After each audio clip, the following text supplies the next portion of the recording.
Yeah, so we just wanted to kind of illustrate, all the different kinds of careers that there are in game audio. Composer, that's obviously the guy who's writing the music. Session musicians are folks like Jill, who we contract. And what's interesting about that, just to take a brief point, is that if you're working with soloists, it's usually the composer who hires them directly. So if there's some particular person who you really want on the score, I guess Mike Regan hired you personally for God of War, then that can work that way. Or you can work with music contractors for if it's like an orchestral gig. You want to play for an orchestra that has, if you're violinist, you play for an orchestra video game, you can work with contractors. And sound designer, just to clear that up, is the guy who does the sound effects and the sound effect implementation. Usually they tend to be in-house, whereas composers tend to be freelance. There's obviously some exceptions to this. Just to define these terms a little bit better, freelance means that you have your own studio, your own gear, and you're taking any gig you want, and you're working with a bunch of different companies. You have to find each gig, you have to hunt for each job.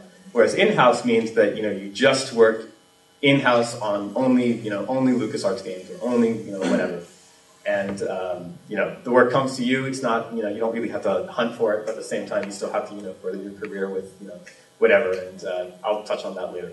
And indie versus mainstream. This is a very it's controversial to make this separation because it's like but yeah, I mean indie. We have folks like the Super Meat Boy guys and all those.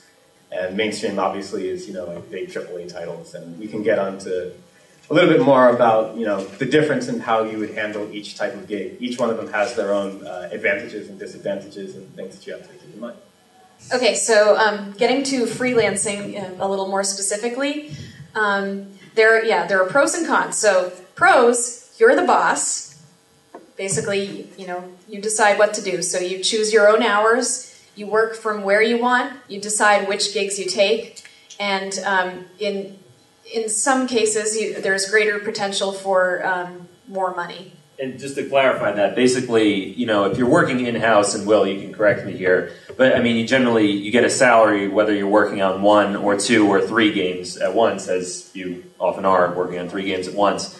Whereas if you're freelance, you get paid by the contract. So potentially, if you want to work 16 hours a day, like Jake Kaufman, Vert, he's pretty much famous for working on a million things at once. It's great. Yeah, exactly. But there's a great opportunity to make more money. It doesn't necessarily mean, if it's the same game, hiring freelancers or in-house, might be the same music budget. So it's more like the amount of hours you work is up to you. And in terms of cons, you are solely accountable, and obviously you're accountable even when you're in-house, but there is the added pressure if you're the only one and if you have to make all the decisions that it's harder to make excuses and stuff like that. There are no benefits, so you have to worry about getting your own health insurance and your dental insurance and all that. Taxes are also much worse. Yeah, taxes are more confusing, and you sometimes have to worry about whether you want to incorporate, to protect yourself from your business. You might want to separate them, but you don't have to do this as you're starting out. This is more like something you consider down the line. Time management is hard.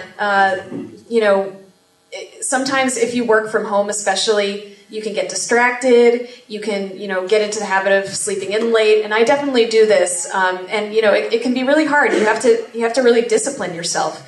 And then there are also, the added expenses of you have to pay for your own gear, for any materials, for printing or pencils, whatever. And it can get lonely.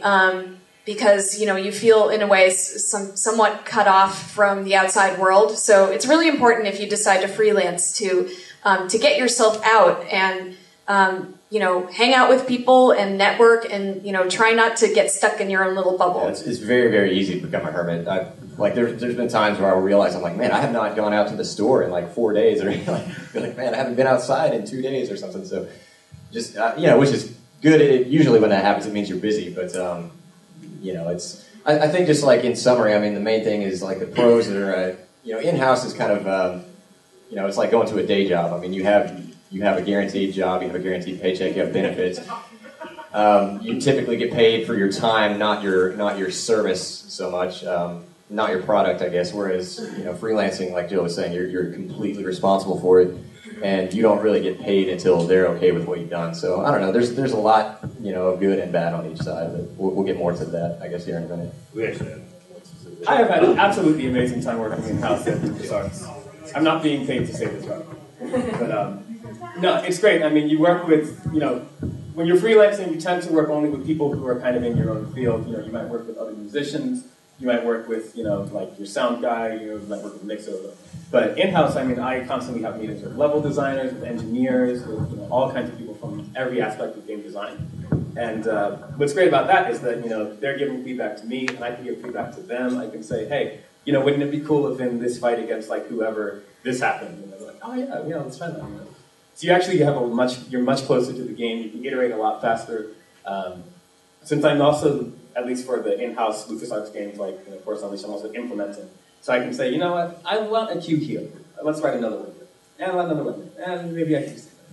So, it's exactly like direct access to the client, and also benefits. You have, health insurance is taken care of, and all the gear is already taken care of by the company, and all that kind of stuff. This is more for sound design, I think. In-house music is kind of rare. I sort of just lucked out, and honestly, I don't even know how. But for sound design, it's mostly in-house employment. It's less likely that you would be a freelancer for sound design, since they usually work with implementation. Now, as far as the cons, I mean, I don't want to talk about this too much, but No, shit talk, come on. Well, just kidding. You can read the slide, but I mean, all I'll say is that, right now things are going like really well. I get to do a lot of, research before I write. I can do a lot of pre-composition, and it's, my next project is, I get to, just clean slate. I can do whatever I want. But, last year I was at a point where I was literally working like 100-something hour weeks consecutively, and it was just, you basically have to just finish the game, and that's all that matters. So it's like, if it takes more people, then that sucks. You just have to kind of deal with it, because you have to just do whatever the company is publishing. So then, we're not going to go into, great detail about this because, obviously Josh talked about it more, but this is more the contrast between AAA and indie development, which is that with indie games, obviously, it's much more diverse. So, if you want to work on a game with ostriches, then, absolutely you can. And games like Super Meat Boy and Minecraft, you don't necessarily see that coming out that frequently with budgets of $50 million because, it's not that the creativity isn't there, it's just that the bigger companies are more risk averse. So the thing is, if you want to focus more on the creative aspect of things, if you want to focus on, being very close to the developer, having a hand, being on small teams, that's really what indie is all about. And of course, they went into details, so I'm not going to repeat what they said. Right. Oh, well, all right, sorry. For anybody that wasn't there, just real quick, they talked about some communities that you can get involved with. It often starts very organically with small teams. The budgets are, of course, very small. You might not get paid at all, but on the other hand, if the game blows up, then there could be a big opportunity because they're going to keep making games, and you're probably going to keep working with the same developer. But sort of the contrast of this is with mainstream games. The one thing that I want to focus on specifically is that the difference is to a large extent in scheduling. Like if you're working for a company and they say we need these 5 audio assets in a week, they really care about that. They don't want to hear about I couldn't do it because of this. They don't want to hear about my opinion is that we should do this. They say no, we need these 5 assets because we have this entire game planned out for the next 18 months. So there's it's very results oriented, and so it can be more stressful. The teams are much larger, and it's harder to break in. So the thing is, so why would you want to be involved in that? Well, there's one thing is that you can say like, oh hey, well I worked on The Old Republic or Mass Effect 2, and millions of people have played or are interested in those games. So there's sort of that aspect. It's glamorous, but also it can be very lucrative because the budgets are so large. For these games. So if you're really looking at it from the career perspective, something to explain to a spouse or a parent that, I can really do this as a career, then you can say, well, I can get paid $1,500 per minute of music writing for a AAA game. So That's sort of the contrast between them. But they're both equally valid, certainly. A little thing to add to that is that the great thing for me working on this is that we recorded with 2 different orchestras and 2 different choirs. I mean, it's like they have a real budget. And they said, we're going to spend all this money on music, go. And so it's like, it's really hard to get a budget for live work. So if you've ever, tried to do anything with live instrumentalists, it's really, really expensive. Yeah, I'm lucky if I get a budget for like 1 violinist. I know, it's tough, especially for indie games. That's why it's great, when at least, hire a soloist or something for, anything you can get that's live just has so much more. But yeah, that's the great thing about working on a AAA game is that you can hire the orchestra, you can hire like the Skywalker Sound Symphony. All right, so what do you need? Well, this is just a general starting off point. You really need a good attitude. Nobody likes him. And it's true.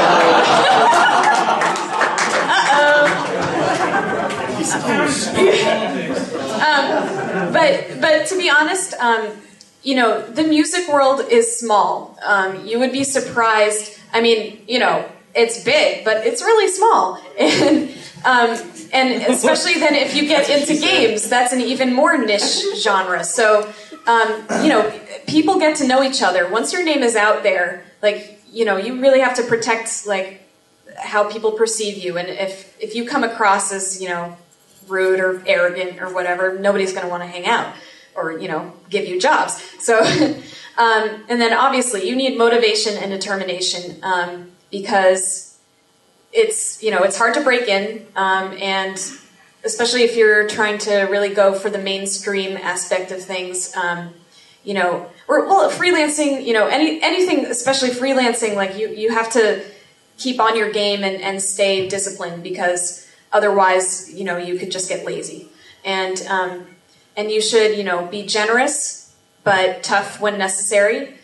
So, you got to stick up for yourself and have thick skin, because you might get reviews of your music, and it can be tough when you get an unfavorable review, or you just don't get any reviews, and it's like, oh, nobody heard it. But well, a big thing also is that, when you're applying to, get a contract for something, you're applying to a job, especially in the game audio world, there's so many times where people don't even bother to call you back. They don't bother to send you an email. You might pressure them, and they just will completely ignore you. And it's that kind of business. There are so many people involved that, you have to be able to, you want to be optimistic, they're probably just busy. But on the other hand, you have to be ready to accept that maybe, they just hate you.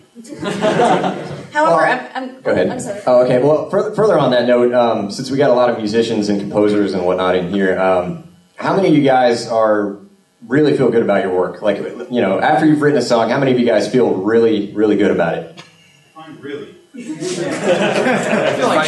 proud of it, you're glad, you think that it's awesome, and you're pretty confident that most anybody who hears it, unless they're retarded, will think it's awesome as well. Yeah, most of us feel that way. I would like to, hopefully everybody feels that way. If you write a song you don't feel good about it, then you probably shouldn't be writing it. So, that's just the truth of it. The reality is, when you write a song and then you submit it before somebody's judgment, especially when it comes to, your profession, your reputation, and your paycheck, a lot of times you'll pass in front of somebody who is either very apathetic because they either don't have time for it, maybe they're just not as musically inclined. Danny said that one guy didn't even care about the music until he took the initiative, which is cool, but that's probably a rare case. You really need to have a thick skin, because there will come a time when you write something awesome and then give it to somebody and they're going to say, eh.